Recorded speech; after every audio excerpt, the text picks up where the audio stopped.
अस्सलाम वालेकुम नाज़रीन, वेलकम टू द शो बात कारोबार की। मैं हूं आपकी मेज़बान नताशा हसीब। नाज़रीन, मार्केट के सेंटिमेंट्स आज भी एक हायर हम कह सकते हैं साइड पे या अपवर्ड डायरेक्शन में दिखाई दिए।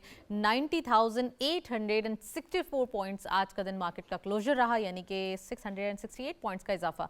आज भी हम कह सकते हैं मार्केट तारीख की बुलंद तरीन सतह पर है, यानी कि 90,000 का लेवल ना सिर्फ मार्केट ने अचीव किया, सस्टेन किया, अब कंसोलिडेशन प्रोसेस में दिखाई दे रहा है। साथ साथ मार्केट का वो पोटेंशियल जो काफ़ी से मिसिंग था, अब वर्कआउट करते हुए दिखाई दे रहा है। बहुत सारे ऑप्शंस, बहुत सारे इन्वेस्टमेंट अपॉर्चुनिटीज मौजूद हैं इन द मार्केट, और हम कह सकते हैं कि अब वो इन्वेस्टर्स जो शाये बैठे थे, जिनके लिए काफ़ी अरसे से ये सोच रहे थे या फिर ये वेट कर रहे थे कि कोई डिप आएगी, बाय ऑन डिप्स का ऑप्शन होगा और फिर हम आएंगे, तो अभी तो उनको ये देखना चाहिए कि market again and again higher side पे ही ट्रेड कर रही है। सो लेट्स सी कि अब आने वाले दिनों में थोड़ी सी करेक्शन हो, क्योंकि ये वीक रोल ओवर वीक है, और रोल ओवर वीक में मार्केट का इतना बुलिश सेंटिमेंट्स शो करना, इट मीन्स कि मार्केट के फंडामेंटल्स बहुत ज़्यादा हाई हम कह सकते हैं डायरेक्शन में है, अपवर्ड डायरेक्शन में है, और अहेड मार्केट का जो एक जर्नी है वो 100K पे ही जाके स्टॉप होती हुई दिखाई दे रही है। 4 नवंबर मार्केट में एक ट्रिगर न्यूज़ बनेगी, पॉलिसी अनाउंसमेंट होगी। साथ साथ पॉलिसी अनाउंसमेंट के साथ साथ जो एक पॉजिटिविटी आएगी, उससे यकीनन पॉलिसी के अंदर गिरावट आ रही है। सब फ्लेक्सिबल ये देख रहे हैं कि आने वाले दिन बेहतर होंगे। पॉलिसी जो है वो अग्रेसिवली बढ़ाई गई थी जब रेट, तो अब यकीनन रेट कट भी किया जाएगा अग्रेसिवली नहीं तो 200 या 250 बिप्स का इम्कान दिखाई देते हैं। तो यकीनन आज हम इसके ऊपर डिटेल बात करेंगे। साथ साथ SIFC के ऊपर बात करेंगे। SIFC के अंदर सरमायाकारी के इम्कानात बढ़ते हुए दिखाई दे रहे हैं। अगेन 10 प्रोजेक्ट्स हैं जो पावर डिवीजन में आने वाले हैं, जिसके ऊपर काफ़ी चीज़ें कहते हैं ना, एक ऑप्टिमिज्म क्रिएट हो रहा है। और सऊदी अरब की जानिब से ये 1.2 बिलियन का ये टोटल प्रोजेक्ट होगा। इनके अंदर ये कोशिशें की जा रही हैं कि किसी ना किसी तरीके से पाकिस्तान के अंदर इन्वेस्टमेंट आए थ्रू SIFC, और FDI का आना यकीनन एक खुशाइन बात होता है। किसी भी मुल्क में इन्वेस्टमेंट आना किसी भी मुल्क की तरक्की के लिए बेहतर होता है। एम्प्लॉयमेंट भी जनरेट होगी, एक आपके लिए तमाम जो इन्वेस्टमेंट आएगी उससे यकीनन बिजनेसेस भी जनरेट होंगे। सो इसके ऊपर भी डिटेल बात करेंगे। साथ साथ एक कंपेटिटिवनेस बढ़ती हुई दिखाई दे रही है इन दी इंटरनेशनल मार्केट। पाकिस्तान की डोमिनेंसी देखी जा रही है। एक छोटा सा मुल्क इस खित्ते में डोमिनेट करते हुए दिखाई दे रहा है, जिसमें अभी हाल ही में SCO समिट भी हुई। हाल ही में ये भी देखा गया कि अब पाकिस्तान के अंदर इंटरनेशनल कम्युनिटी इंटरेस्ट लेते हुए दिखाई दे रही है। और दूसरा कंपेटिटिवनेस इन द सेंस, हम ये कह सकते हैं कि आने वाले दिनों में जो हमारे SCO के थ्रू रीजनल कनेक्शन बनने वाले हैं, उन रीजनल कनेक्शन का भी एक इम्पैक्ट दिखाई देता है। सो आज हम इसके ऊपर डिटेल डिस्कशन करेंगे। We have a very exclusive panel. नामदीद कहते हैं, हमारे साथ मौजूद हैं सैयद असद मशहदी साहब। आप हैं former president Rawalpindi chamber of commerce and industries के, उनको वेलकम करते हैं। अस्सलाम वालेकुम, वेरी वार्म वेलकम। और हमारे साथ मौजूद हैं मियाँ शौकत मसूद साहब। आप एक्सपर्ट भी हैं, CEO हैं फजल सॉफ्टवेयर टेक्नोलॉजी पार्क के, यानी कि IT एक्सपर्ट हैं। IT में आपकी बड़ी ज़बरदस्त एक्सपर्टीज़ है, उनको वेलकम करते हैं। अस्सलाम वालेकुम मसूद साहब। And Zafar Bakhtawari is here, उनको भी वेलकम करते हैं। आप बिजनेसमैन हैं, so very warm welcome sir in my show first time. सबसे पहले मैं असद मशहदी साहब से पूछना चाहती हूँ। असद साहब, इकॉनमी के हालात, फिर इंटरनेशनल मार्केट में कंपेटिटिवनेस बढ़ती जा रही है पाकिस्तान की। सिपैक भी आ रहा था, इन्वेस्टमेंट आ रही थी, थोड़े से दुश्मन अनासर जो करते हैं हम उनको जस्ट अगर साइड में भी रखें, फिर भी हमारा पोटेंशियल जो है वो रुकने का नाम नहीं ले रहा। बड़ी रेजिलिएंट कॉम है और थोड़े से रिसोर्सेज के अंदर बहुत कुछ करके दिखाते हैं। देखिए, बेसिकली हमने रिसेंट पास्ट में बहुत सारे शॉक्स बर्दाश्त किया हमारी इकॉनमी ने, और उसकी वजह शायद एक बड़ी ये भी थी कि पॉलिटिकल इंस्टेबिलिटी भी रही है। आज माशाल्लाह मार्केट जो है वो आप देख रही हैं कि ऑल टाइम हाई 90,000 का क्रॉस कर चुकी है benchmark. And we look forward कि स्टिल इसमें राइज आएगा अगले कुछ अरसे में इंशाल्लाह, क्योंकि आपने पहले ही कह दिया है कि जो पॉलिसी रेट है वो वी आर लुकिंग फॉरवर्ड कि 200 बेसिस शायद मज़ीद स्टेट बैंक इसको नीचे लेके आएंगे इंशाल्लाह, और फिर ओवर द टाइम ये मज़ीद कम होता जाएगा। तो मतलब आपकी जो इनपुट कॉस्ट है वो कम होती जाएगी। अगर एक साल पीछे चले जाएं, बल्कि लास्ट ईयर जून 2023 में आपने देखा होगा कि स्टॉक एक्सचेंज आपकी कोई 40,000 पॉइंट पे खड़ी थी। आज इसके अंदर एक अच्छा खासा बड़ा राइज आया है, और मार्केट जो बेस ही करती है फंडामेंटल्स पे और एक परसेप्शन के ऊपर। तो जो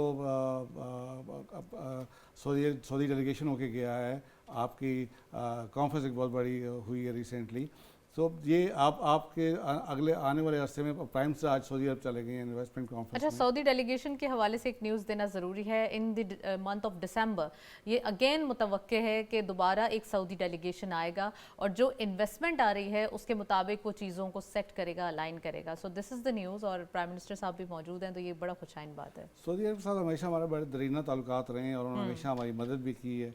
और अभी सुनने में आ रहा है कि वो हमें फिर 1 ईयर क्या कहते हैं डेफर पेमेंट पे ऑयल जी, भी जी, शायद जी। देने जा रहे हैं। तो इसलिए हमारे देखें बेसिकली जो मेजर इंपोर्ट्स हैं वो आपकी उस पर ऊपर जो कंजप्शन ऑयल की है और बिल जो ऑयल का बिल है, तो इंटरनेशनली ऑयल की प्राइसेस का कम नीचे आना वो भी एक पॉजिटिव साइन है। सो एनर्जी की कॉस्ट भी इंशाल्लाह वी लुक फॉरवर्ड कि वो भी अब आहिस्ता आहिस्ता गवर्नमेंट बड़ी सीरियस है उसको ड्रास्टिकली कम करने में। True. तो वी लुक फॉरवर्ड कि अब आपके जो मैन्युफैक्चरिंग सेक्टर है वो इंशाल्लाह ग्रो करेगा अगले कुछ अर्से में। मसूद साहब, आपसे पूछते हैं आईटी के हवाले से। एसआईएफ की जो एक बड़ी हम कह सकते हैं कोशिशें हैं वो है आईटी बिजनेस को बढ़ाना।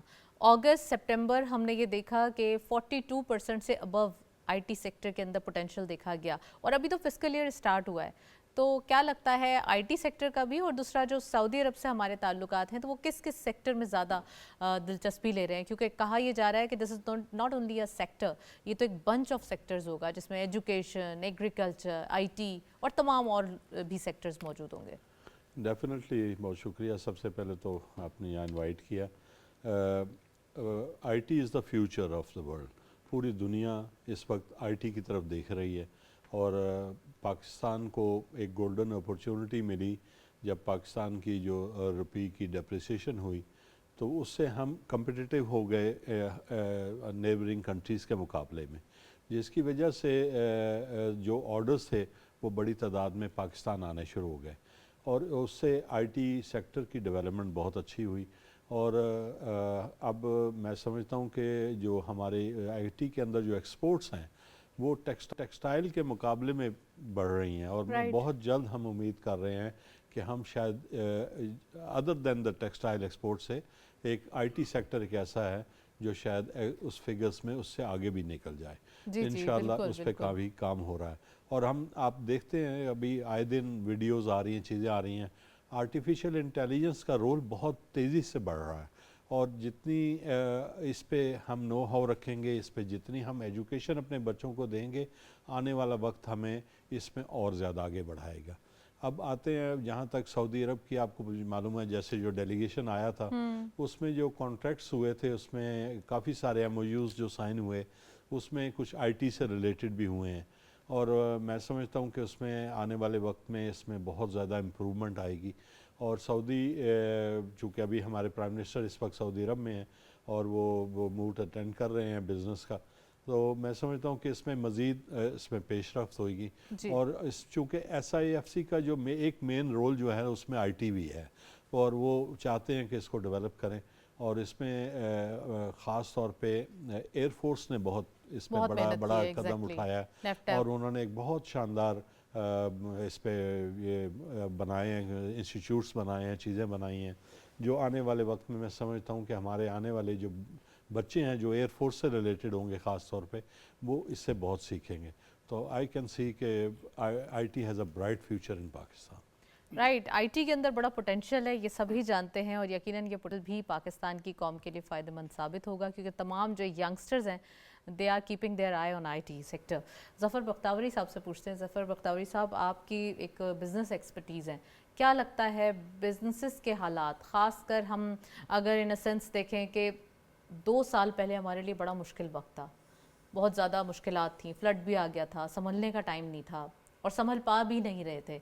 अब क्या लगता है, अब जब चीज़ों को अलाइन किया गया, डॉलर अब हमें स्टेबल दिखाई देता है, पहले बेहंगम था, फिर अब हमारे पास जो एक पावर टैरिफ है इसके ऊपर इश्यूज़ हैं जो कि वो भी सॉर्ट आउट करने के लिए IPPs के हवाले से नेगोशिएशंस की जा रही हैं, और तीसरा ये कि एक तरफ business environment, business enabling environment वो क्रिएट किया जा रहा है। तो कितना इम्पॉर्टेंट है बिजनेसेस करना जो आजकल का दौर है, और सबको थोड़ा सा काम स्किल्स की तरफ आना भी चाहिए, तो क्या समझते हैं आप? Thank you very much. सबसे पहले तो आपका शुक्रिया, आपने मदऊ किया।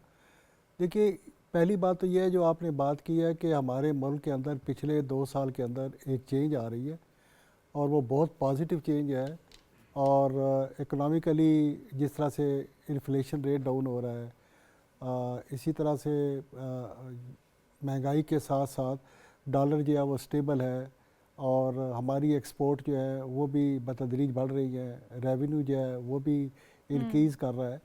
तो ये सारी चीज़ें जो है इसकी बुनियाद पे अगर हम देखते हैं तो देखिए बात असल में ये है कि सेकंड वर्ल्ड वॉर के बाद दुनिया के अंदर जिन रीजन्स ने तरक्की की है उसमें एक यूरोपियन यूनियन है और दूसरा आसियान रीजन है।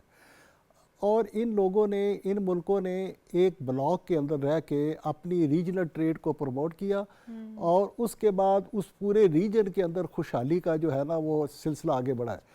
हमारी अनफॉर्चुनेटली जब after the collapse of the Soviet union बहुत से मुल्कों ने अपनी पॉलिटिकल जो डिप्लोमेसी थी उसको इकोनॉमिकल डिप्लोमेसी में चेंज किया, जिसमें चाइना बेहतरीन मिसाल है और वो आज वो दुनिया की तकरीबन दूसरी क्या कह लें इकोनॉमिक पावर बन चुका है।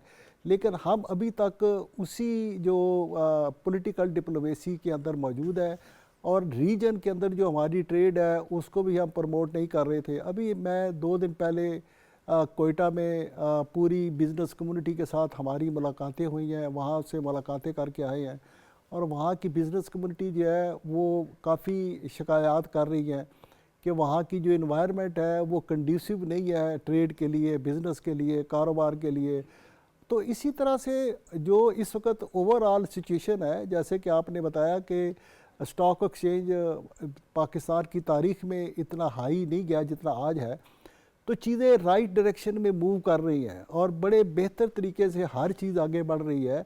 लेकिन हमें कुछ अपनी जो एक फॉरेन पॉलिसी है, जब तक हम अपनी फॉरेन पॉलिसी के अंदर इस चीज़ को नहीं डालेंगे कि जब तक किसी भी खित्ते में, किसी भी मुल्क में पीस नहीं होता, वहाँ ना सरमायाकारी होती है, ना वहाँ तो खुशहाली होती है। यकीनन फॉरेन पॉलिसी तो अच्छी दिखाई दे रही है, ये डिप्लोमेसी तो है जो कि तमाम मुल्क भी आज आ गए, 1 महीने के अंदर 4 डेलीगेशंस आए, एससीओ को भी इंक्लूड करें और फिर अब प्राइम मिनिस्टर साहब भी अगेन सऊदी अरब चले गए। तो ये तो दिख रहा है ये कि तो लोग मैं पॉजिटिव बता रहा हमारे हूँ, रीजनल कनेक्शन की तरफ। हमारी जो आपकी बात मैं बजा कर रहा हूँ, मैं ये नहीं कह रहा कि ये तो अभी 2 साल से जो हमारी फॉरेन पॉलिसी के अंदर जो तब्दीलियाँ आ रही हैं, जी जी, हमारी जो एससीओ समिट हुई है इसमें हमने फोकस किया है, बाकी भी चीज़ें, ये सारी चीज़ें इस बात की अक्कासी कर रहे हैं। लेकिन अब 75 सालों से जो हमारी जो फॉरेन पॉलिसी जो थी जिसकी वजह से दहशत गर्दी है इस मुल्क के अंदर, वो हमारी एक ऐसी बैकलॉग है, उससे हम बाहर निकल रहे हैं और पिछले 2 साल से हम बड़ी तेज़ी से बाहर आ रहे हैं। इसी वजह से हमारी एक इकोनॉमिक इन्वायरमेंट बेहतर हो रही है, लोग सरमायाकारी कर रहे हैं। सर हम चाहते हैं कि यंग जो जनरेशन है ना, जो आने वाली नस्ल है, उसको सही रास्ते पे होना चाहिए, वो आपके क्रिटिक्स की तरफ ना जाए, वो नेगेटिव ना सोचे, वो अच्छे रास्तों पे जाए, आगे बढ़ने की करे। उसकी बुनियादी वजह यह है कि हम अपने माशरों के अंदर जो बिजनेसमैन है उसको एज ए रोल मॉडल के तौर पर प्रोजेक्ट नहीं करते। देखिए बात यह है कि जिन माशरों ने तरक्की की है, जिसमें वेस्ट है, अमेरिका है, बरतानिया है, वहाँ पे बिल गेट्स उनका रोल मॉडल है, वो वहाँ पे स्टीव जॉब उनका रोल मॉडल है। हमारे यहाँ बताएं ना कौन सा एक बिजनेसमैन भी है जिसको हम रोल मॉडल सर के अब मैं अगेन बोलूंगी, कुछ सजेस्टिव बात करते हैं। मैं मशहदी साहब से पूछना चाहती हूँ, मशहदी साहब, यंगस्टर्स को भी मोटिवेट करना चाहिए कि बिजनेसेस की तरफ आए। एसआईएफसी जब पोटेंशियल ला रही है और सबने तमाम इख्तलाफात छोड़कर एक तरफ रख के एसआईएफसी की एक बुनियादें डाली और आज एसआईएफसी का रोल ये है जो हम इस साल के अंदर इकोनॉमिक डेवलपमेंट्स देख रहे हैं। तो आप क्या समझते हैं कि एसआईएफसी के थ्रू ही, और थोड़ा सा जो मसूद साहब ऑफ द रिकॉर्ड कह रहे थे कि हमें यंगस्टर्स को लाना होगा, हमें बताना होगा कि आप बिजनेसेस करें, आप ये हमारे मुल्क में बिजनेसेस हो रहे हैं, ये कामयाब बिजनेसेस बन सकते हैं, इनकी तरफ आएँ।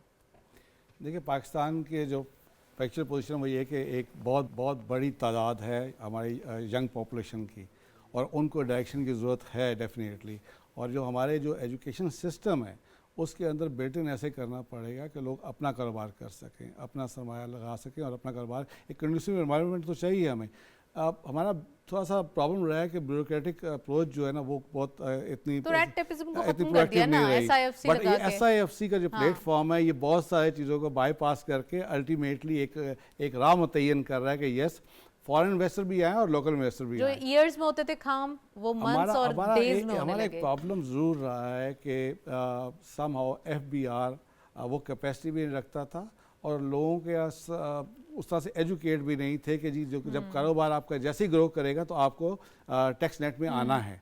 सो ये जो कमी है इसको पूरा करने के लिए ज़रूरी ये है कि कहीं FBR जो है अपना सिस्टम ऑटोमेशन पे ऐसे ले जाए कि इंडिविजुअल की इन्वॉल्वमेंट ख़त्म हो जाए, जिसका जो टैक्स बनता है डिजिटल हो जाए सब। डिजिटल हो जाए। और जहाँ कहीं कमी है, मैंने टर्की में एक दफ़ा बात की तो जब वो ट्रांसफॉर्म कर रहे थे, उनकी इकॉनमी बहुत ग्रो कर रही थी, तो मैंने बिजनेसमैन से पूछा कि यार ये जो गैप था कि तुम्हारा टैक्स कुछ और, तुम कुछ और पे कर रहे हो और आपका गवर्नमेंट के कागजों पेपर्स में कुछ और बनता है, तो कैसे इसको किया। तो उन्होंने हमें वन डे बुलाया और उनका जी कि हमारे पेपर्स के मुताबिक आपके एक्सपेंडिचर्स ये हैं, आपने ये एक्सपेंडिचर्स किए, आपकी इनकम ये है, पर आप ये दे रहे हैं तो आप ये पे कर देंगे तो आप इस प्रॉपरली आपका जो सिस्टम है वो सब आप पैरेलल आ जाएंगे गवर्नमेंट के पेपर्स के मुताबिक। और कोई टैक्सेस पे कोई पेनल्टीज, कोई आप कह रहे हैं कि आर्म ट्विस्टिंग नहीं थी, किसी इंडिविजुअल का कोई मामला नहीं था। तो हमें भी कहीं ये चीज़ें लानी पड़ेंगी कि हमारा जो यंगस्टर है वो रिस्क भी ले और उनको एजुकेशन भी देना पड़ेगा। चैम्बर्स को भी अपना रोल अदा करना पड़ेगा कि जितने ख्वातीन का एक बहुत बड़ा आप कह लें कि सेक्टर है जो उनको एम्पावर किया जा सकता है कि वो भी अपने स्पेशली जो एक्सपोर्ट, और बहुत ज़्यादा फिर ख्वातीन का जिक्र हो रहा है तो वो वो भी अपने घरों में बैठ के भी बहुत IT के बिजनेसेस कर रही हूँ, बहुत आगे हैं IT फील्ड में। चलें, गुफ्तगू जारी है और इस गुफ्तगू को जारी भी इस ब्रेक के बाद वापस आते हैं।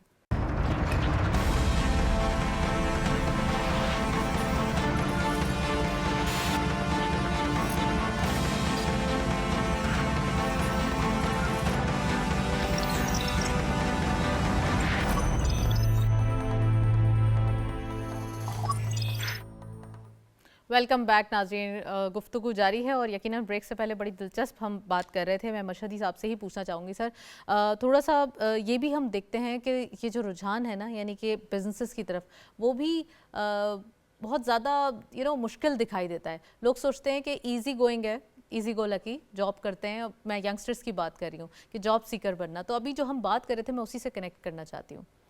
देखिए बेसिकली एक पूरा एनवायरनमेंट क्रिएट करना पड़ता है आपको। बिजनेस जो लोग फैक्ट्रीज पे जाएं, मैन्युफैक्चरिंग साइड पे जाएं या अपने बिजनेस स्टैब्लिश करें या एक्सपोर्ट ओरिएंटेड काम करें, सम हाउ के पिछले सालों में अगर आप देखें तो थोड़ा प्रॉब्लम ये था कि एक तो पाकिस्तान में जो अब वो शुक्र अल्हम्दुलिल्लाह के वो खौफ के बादल छट गए हैं कि जी डिफ़ॉल्ट होने वाला है, डिफ़ॉल्ट होने वाला है, तो हम उससे बाहर निकल आए हैं। और मिसालें भी श्रीलंका की देते थे, तो आज देख और सकते वो हैं हो भी रहा था, हो भी रहा हाँ। था। फिर बांग्लादेश में जो पॉलिटिकल टर्मोइल आया तो लोगों ने कहा जी कि अब ये भी इधर होने वाला है। तो अनफॉर्चुनेटली वहाँ तो हुआ, लेकिन फॉर्चुनेटली यहाँ गवर्नमेंट ने अच्छे स्टेप्स लेके कुछ संभाली कुछ चीज़ें।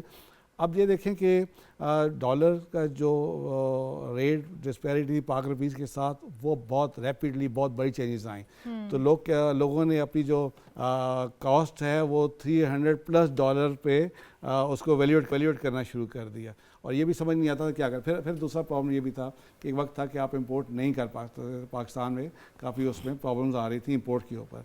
तो जब इंपोर्ट भी वो अगर बैन की ना जाती तो आज क्या हाल ऑब्वियसली होता? हमारा ये जो भी तो, इंपोर्ट बिल कुछ का कुछ चला जाता। तो बिजनेस कम्युनिटी नहीं समझ रही थी ये एट द बात। सेम टाइम वो थोड़ा सा हमारी एक्सपोर्ट भी उसकी वजह से डिस्टर्ब हुई क्योंकि बहुत सारा रॉ मटेरियल आपका इंपोर्ट होता था, फिर वो वैल्यू होके तो इस तरह। लेकिन अब वो सब चीज़ें प्रॉब्लम दूर हुए हैं।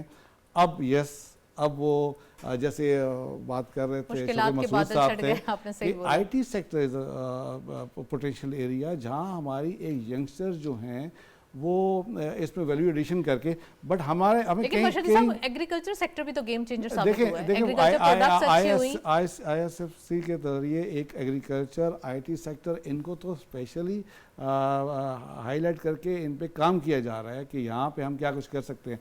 ऑब्वियसली हम एग्री बेस्ड कंट्री हैं और जो अभी ISFC के ज़रिए जो SIFC के ज़रिए जो इसके अंदर इन्वेस्टमेंट लाई गई हैं और फॉरेन इन्वेस्टमेंट भी आ रही हैं इसके अंदर, तो अभी वी लुक फॉरवर्ड कि जो हमारा स्पेशली जो एडिबल ऑयल का बिल है ये कम नहीं होगा बल्कि ख़त्म होगा। और इसी तरह हम बहुत सारी चीज़ों में फर्दर खुद कफील होंगे।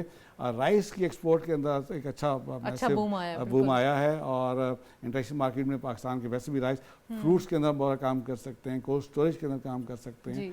सो ये बहुत सारी चीज़ें काम करने वाले हैं और वे हमें बड़ी उम्मीद है कि इंशाल्लाह in the days to come हम इंशाल्लाह इन सब एरियाज़ पे अच्छा काम करेंगे। मैं SIFC के हवाले से मज़ीद बात करूँगी, लेकिन मसूद साहब पहले मैं ज़रा इंटरनेशनल ऑयल प्राइस है उसका इम्पैक्ट पूछती चलूँ। क्या दिखाई दे रहा है सर? लोकल मार्केट में भी रिव्यू आजकल में ही है। देखें ये जो इस वक्त जंग चल रही है ना, उसका जो इम्पैक्ट है वो डेफिनेटली ऑयल पे आ रहा है और उसकी वजह से जो बाइंग थी इंटरनेशनली बाइंग जो है वो कम हो रही है, जिसकी वजह से प्राइसेस सर्ज हो रही हैं और मैं समझता हूँ कि इसको जब नीचे की तरफ आएंगी तो ये इसका इम्पैक्ट ज़रूर पाकिस्तान इसके ऊपर के हमारे पर भी आएगा और वर्ल्ड वाइड भी इसका आएगा। जी जी। और डेफिनेटली ये एक अच्छा इम्पैक्ट होगा क्योंकि सिर्फ पाकिस्तान इकोनॉमिक क्राइसिस में नहीं था, दुनिया पूरी इकोनॉमिक क्राइसिस से गुजर रही है। तो जब ये जो ऑयल प्राइसेस होती हैं ये इनडायरेक्टली या डायरेक्टली जो है ये हमारी कमोडिटी की प्राइसेस या दूसरी प्राइसेस को बढ़ाने या कम करने में मेजर किरदार अदा करती हैं। आप जब डीजल की कीमत बढ़ाएंगे तो जब ट्रकों की कीमत बढ़ जाएगी, बसों के किराए बढ़ जाएंगे, चीज़ें बढ़ जाएंगी तो कमोडिटी की प्राइसेस भी बढ़ जाएंगी।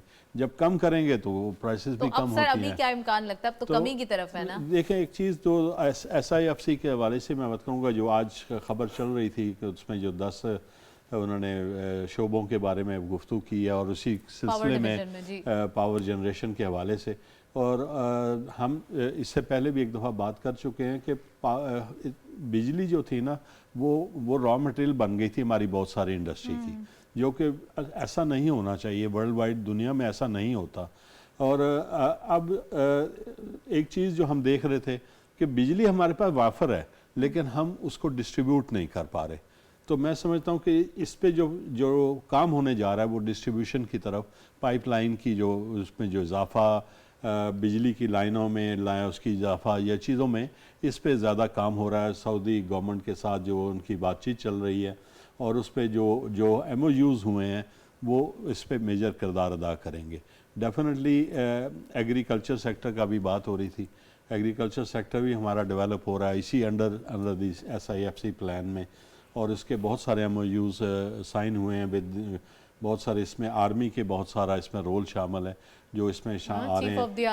तो इसमें मैं समझता हूँ कि हमारा पाकिस्तान में देखें कुछ चीज़ें हम खुद कफ़ील हैं, जैसे अभी राइस की बात हो रही थी, गंदम की बात हो रही है, हमारी कुछ चीज़ों में खुद कफ़ील हैं लेकिन इसका हम बाय प्रोडक्ट्स नहीं बना रहे हैं।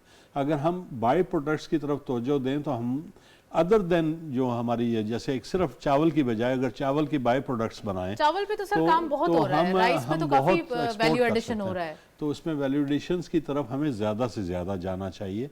तो मैं समझता हूँ कि उसमें हमारा किरदार सामने आएगा। वीट के अंदर थोड़ा सा कंसर्न की देखें ना कितनी बाय प्रोडक्ट्स बन सकती हैं, तो उस पर हम काम करें तो हम काफ़ी एक्सपोर्ट डेयरी की भी बन सकती है। We are the 5th largest producer in the world और इसकी तरफ तवज्जो देनी चाहिए हमें सबको। वैल्यू एडिशन ज़रूरी है, वैल्यू एडिशन नेसेसरी है। मैं सर से पूछना चाहती हूँ ज़फ़र साहब से। ज़फ़र साहब, एक तरफ हमारे पास जो पोटेंशियल है उसको भी हम रूल आउट नहीं कर सकते, इन्फ्लेशन में कमी आ रही है, 9.2 से हम आ चुके हैं 6.9 पे, और अगर आज अगेन जो फोर्टनाइटली रिव्यू होता है और उसमें भी थोड़ी सी पेट्रोलियम प्राइसेस लोकल मार्केट में भी कम हो जाती हैं तो उसका फिर इन्फ्लेशन पे एक अच्छा इम्पैक्ट आएगा, यकीनन इससे भी कमी देखी जाएगी। तो क्या लगता है आपको, जो हमारी पॉलिसी अनाउंसमेंट है 4 तारीख को, कितने बिप्स कमी हो सकती है, क्या आपकी फोरकास्ट है? देखिए बात यह है कि इस वक्त हमारी जो इकॉनमी है उसको गियर अप करने के लिए 2 चीज़ें बड़ी इंपॉर्टेंट है। सबसे पहली है इलेक्ट्रिसिटी, जो इस वक्त पाकिस्तान में 16 सेंट है।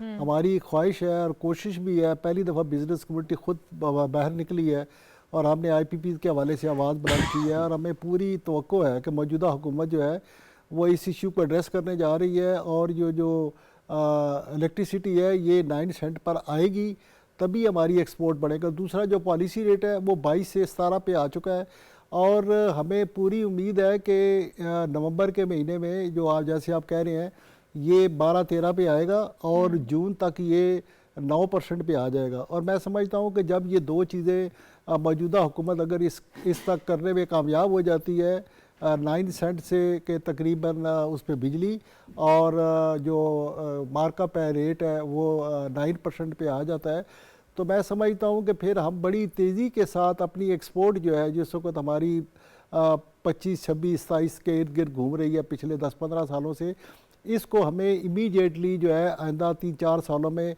तक हम $100 बिलियन पर नहीं ले जाकर जाएंगे अपनी एक्सपोर्ट को। Right. तो हमारा ये जो डेट सर्विसिंग का इशू है कि देखिए हम इस वक्त सर पाकिस्तान यहाँ मैं आपको इंटरप्ट करूंगी, एक ब्रेक की जानिब चलते हैं, साथ रहिए।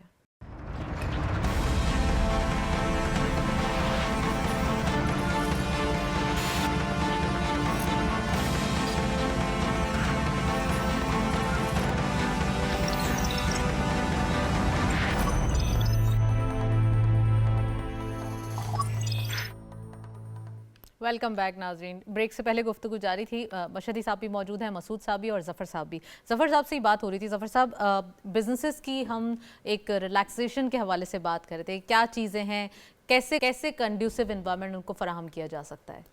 देखिए सबसे बड़ी बात यह है कि पाकिस्तान में जब तक हम बिजनेसमैन को, एक तो मैंने पहले बात की है रोल मॉडल की, और उसको देखिए हम बिजनेसमैन को क्रिमिनल समझते हैं। हमारी जितनी भी इतना भी नेगेटिव ना बोले नहीं ना, नहीं criminal बिल्कुल तो नहीं है देखिए ना। समझते हैं कि सारे टैक्स चोर हैं, छापे मार रहे हैं, ये करते हैं। दुनिया के अंदर सबसे बेहतरीन जो इंसानियत की फलाह के लिए खैरात देती है वो पाकिस्तानी की बिजनेस कम्युनिटी है। सर ज़्यादातर ट्रेडर्स का इशू है, जो कैश का कारोबार करते हैं उनका इशू है, जो नहीं, दिन मकसद में देखिए काश का कारोबार करे या कोई भी करे, जब तक देखिए अभी भी जो हमने FBR ने जो पॉलिसी अनाउंस की है उसके अंदर जो है ना कि ये नहीं करेंगे तो इतना जुर्माना होगा, ये जुर्माना होगा। भाई आप पॉलिसी बनाए, इंसेंटिव दें कि जो इस नेट के अंदर आएगा, जो इसमें अपने आप को एनरोल कराएगा, उसको हम ये इंसेंटिव देंगे। अब ताजिर दोस्त स्कीम के हवाले से बात मैं करें वही तो वो ताजिर दी दोस्त गई। की मैं वही कह रहा हूँ कि इसमें ये है कि जो नहीं आएगा, रजिस्टर्ड नहीं होगा, उसके लिए उसको ट्रैवल उसकी बंद हो जाएगी, वो गाड़ी नहीं खरीद सकेगा, वो प्रॉपर्टी नहीं खरीद सकेगा। ये बजाय इसके अगर आप इसमें इंसेंटिव दें कि भाई जो आदमी भी टैक्स नेट में आएगा उसको, उसके बच्चों को स्कूल में दाखिला मिलेगा, उसको हॉस्पिटल में ये फैसिलिटी मिलेगी, उसको एयर ट्रैवल में ये फैसिलिटी मिलेगी, उसको दीगर ज़िंदगी के मामलात के अंदर क्या उसको रायात दी जाएगी, मराहत दें, देखिए अट्रैक्शन दें।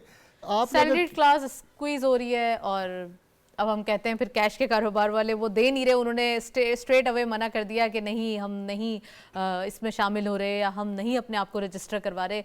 ऑल्दो वो टैक्स तो देते ही हैं लेकिन फाइलर बनना भी तो ज़रूरी है ना। वो इससे कोई इनकार नहीं है, मैं कहता हूँ कि हर शख्स को फाइलर होना चाहिए। जो फाइलर नहीं है वो नहीं है तो इस मुल्क के साथ ज्यादती कर रहा है, पाकिस्तान के साथ। लेकिन लोग डरते हैं ना, लोग जाकर दुबई इन्वेस्टमेंट करते हैं। पाकिस्तान दूसरा बड़ा इन्वेस्टर है दुबई के अंदर।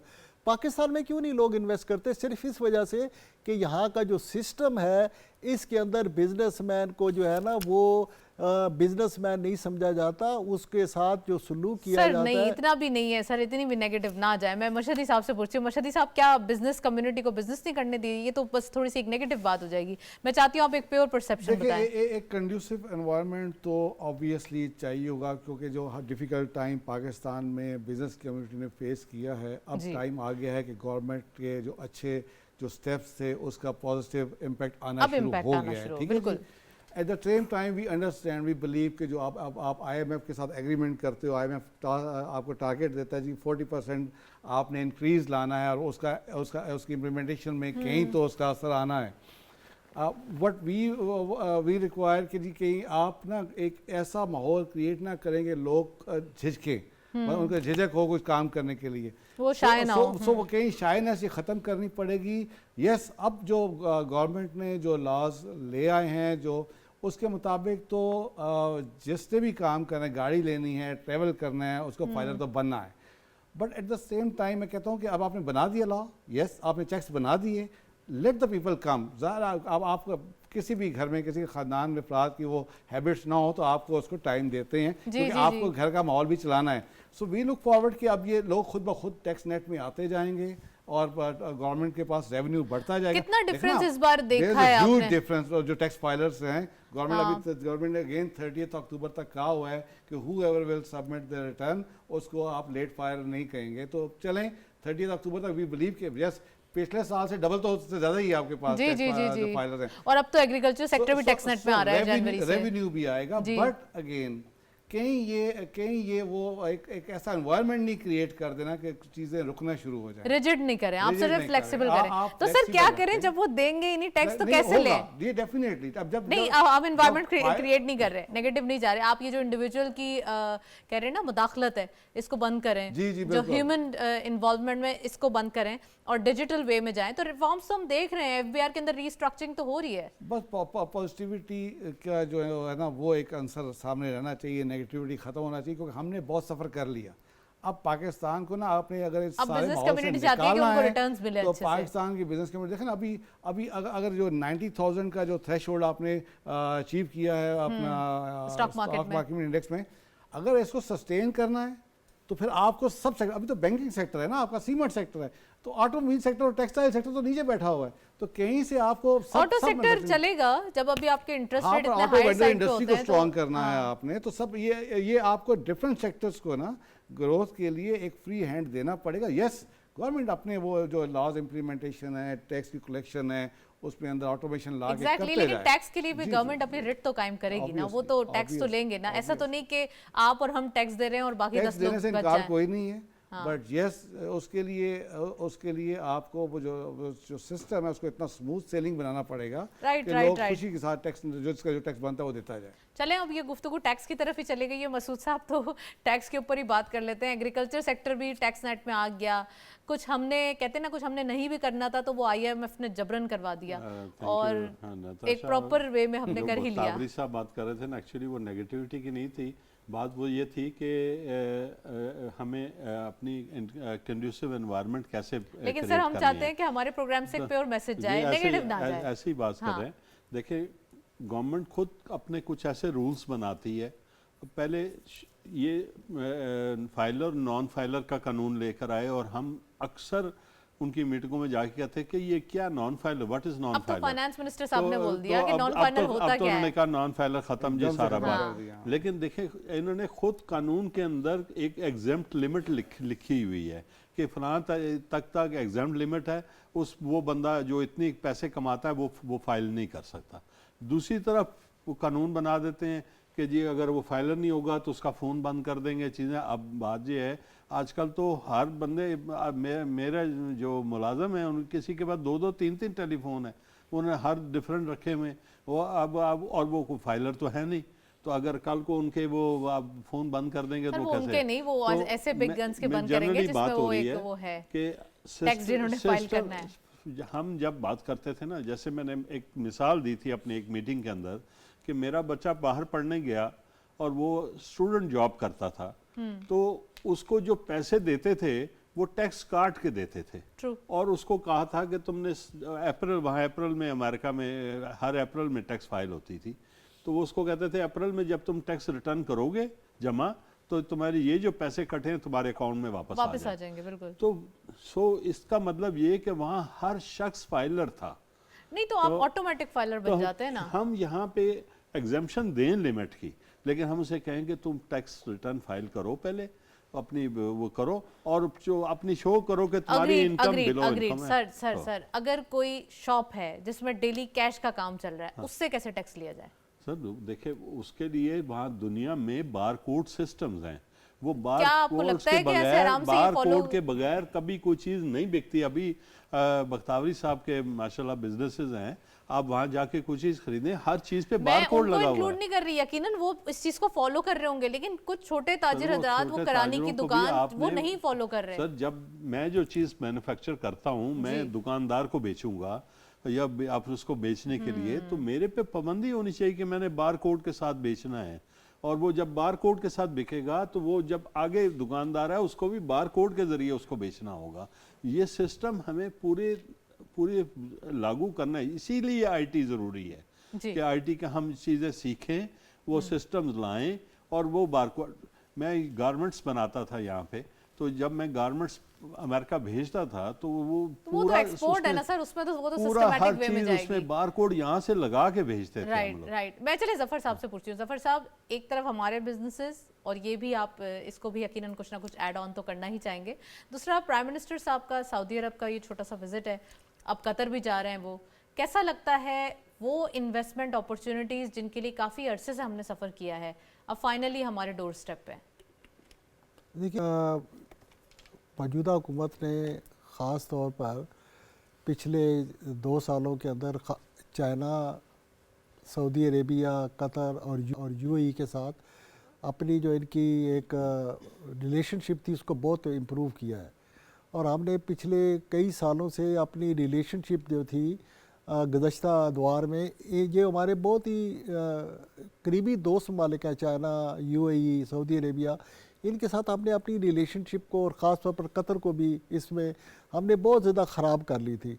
मैं समझता हूँ कि हमने 2 सालों में जो मौजूदा हुकूमत है इसने अपनी जो फ़ॉरेन पॉलिसी के हवाले से जो अचीवमेंट की हैं उसमें जो एतमाद है चाइना का पाकिस्तान के अंदर सरमायाकारी के लिए उसको रिस्टोर किया है।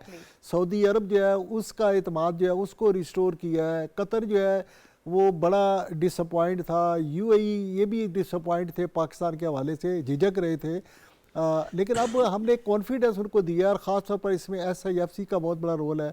और ख़ास तौर पर हमारे चीफ़ ऑफ आर्मी स्टाफ जो है इन्होंने इन ममालिक के जो दौरे किए हैं उस दौरों के ज़रिए भी इन ममालिक के जो डिसीजन मेकर थे उनको ये रियलाइज़ कराया है कि हम वन विंडो ऑपरेशन कर रहे हैं, आपकी सरमायाकारी महफूज होगी, और उनको इस तरफ राग़िब करने के लिए उनका भी बहुत बड़ा रोल है।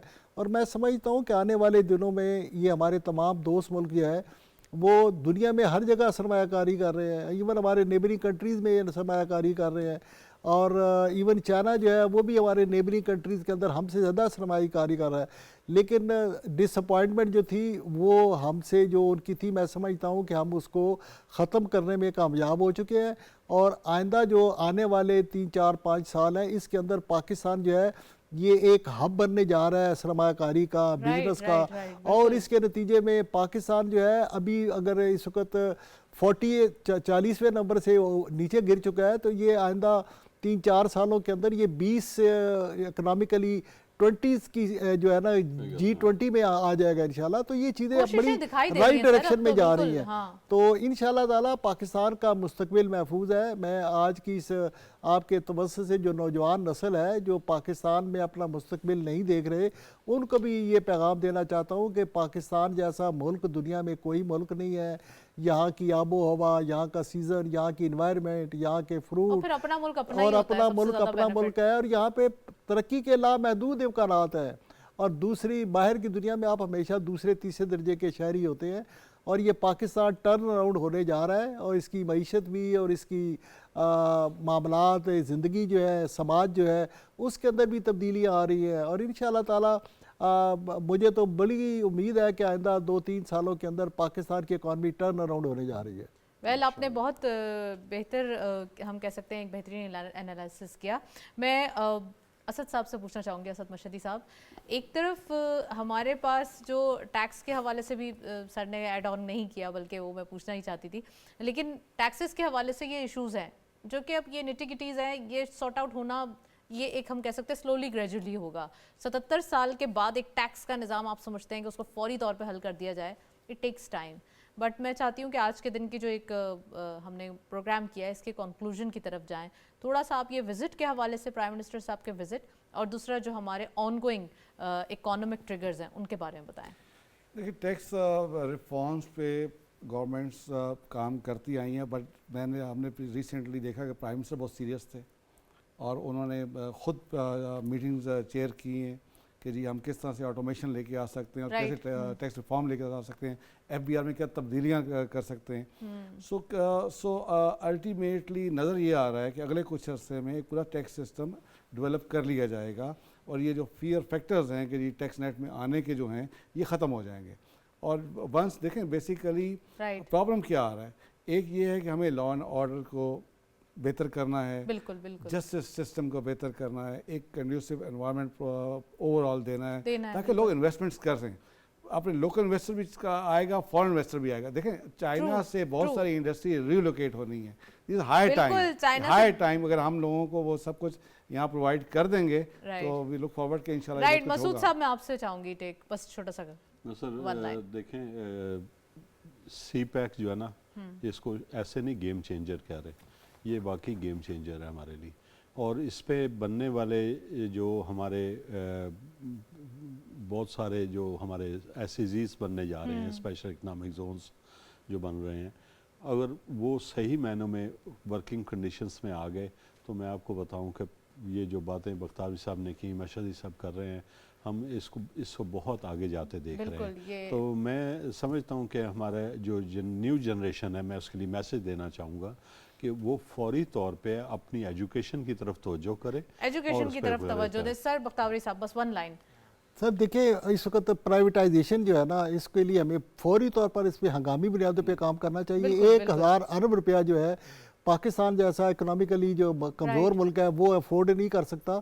और दूसरी बात यह है, जो पॉलिसी रेट है, अगर हम इसको 1 साल के अंदर अंदर नीचे नहीं लेके आते तो मैं ये बताना चाहता हूँ कि 4800 अरब रुपया हमारी गवर्नमेंट जो है वो इंटरेस्ट ले रही है। और अगर हम running out of time. Thank you so much Bakhtawari साहब, मसूद साहब एंड साहब, आप तशरीफ लाए, आपका बहुत बहुत शुक्रिया। आज के दिन हमने डिटेल डिस्कशन की अबाउट इकोनॉमिक्स और ख़ासकर पाकिस्तान की इकोनॉमी अब राइट डायरेक्शन में दिखाई देती है। बस देर इस बात की है कि जो जो फैसले लिए गए हैं अब उनके पर्क्स आना शुरू हो जाएं, और वी आर वेटिंग कि अब जल्दी से ही आना शुरू हो जाएंगे। That's it. इसी नोट पे प्रोग्राम को वाइंड अप करते हैं। इजाज़त दीजिए, अल्लाह हाफिज़।